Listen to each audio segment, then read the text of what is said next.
Kita ke informasi jelang pemilu dan memasuki tahun politik, sejumlah mantan kepala daerah ramai-ramai maju sebagai caleg. Para pengurus partai mengakui langkah ini sebagai strategi untuk mendapatkan suara karena popularitas dari mantan kepala daerah. Sementara pengamat politik mencatat prestasi caleg mantan kepala daerah tetap akan menjadi parameter bagi konstituen untuk memilih atau tidak.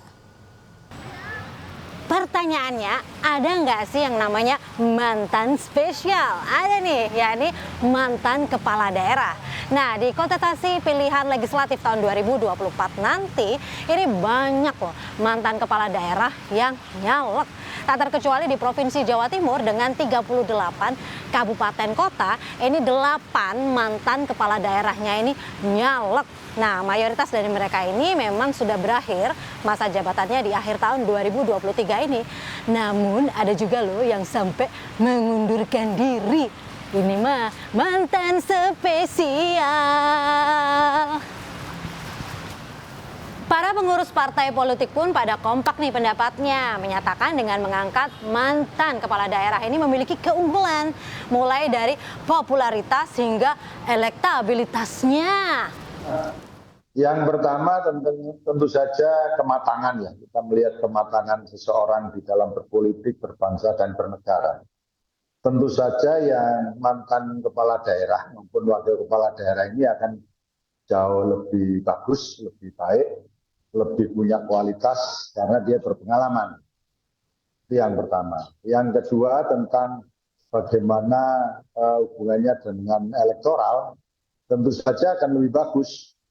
Ini kalau kita ngomong popularitas, tentu saja nggak kalah lah sama artis-artis lah, kira-kira begitu.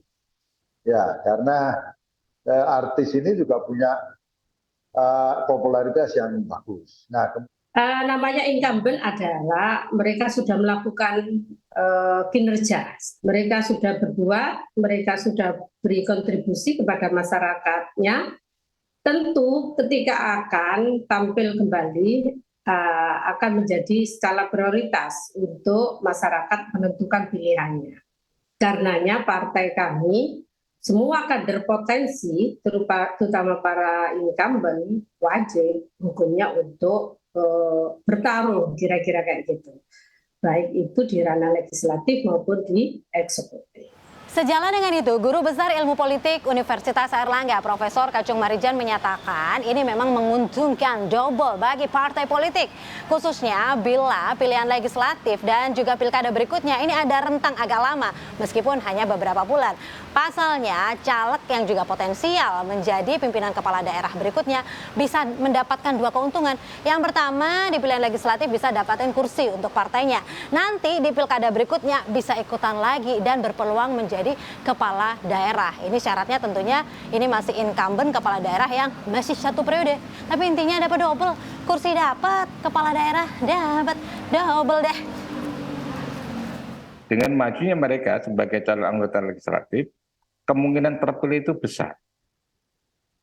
Nah, kemudian kalau mereka misalnya minat untuk jadi kepala daerah untuk periode berikutnya, mungkin mereka akan mundur sebagai anggota DPR atau DPRD dan akan digantikan oleh calon yang memang perolehan suaranya di bawah mereka. Itu kalau dulu itu istilahnya vote getter di dalam rangka untuk memperoleh suara sebanyak-banyaknya karena dia tokoh terkenal di daerah itu.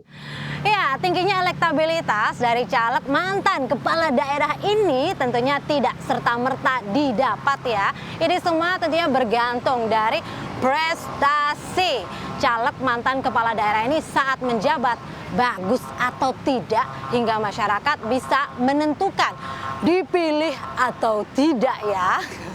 Wida Subianto, Miki Peresia, Surabaya, Jawa Timur.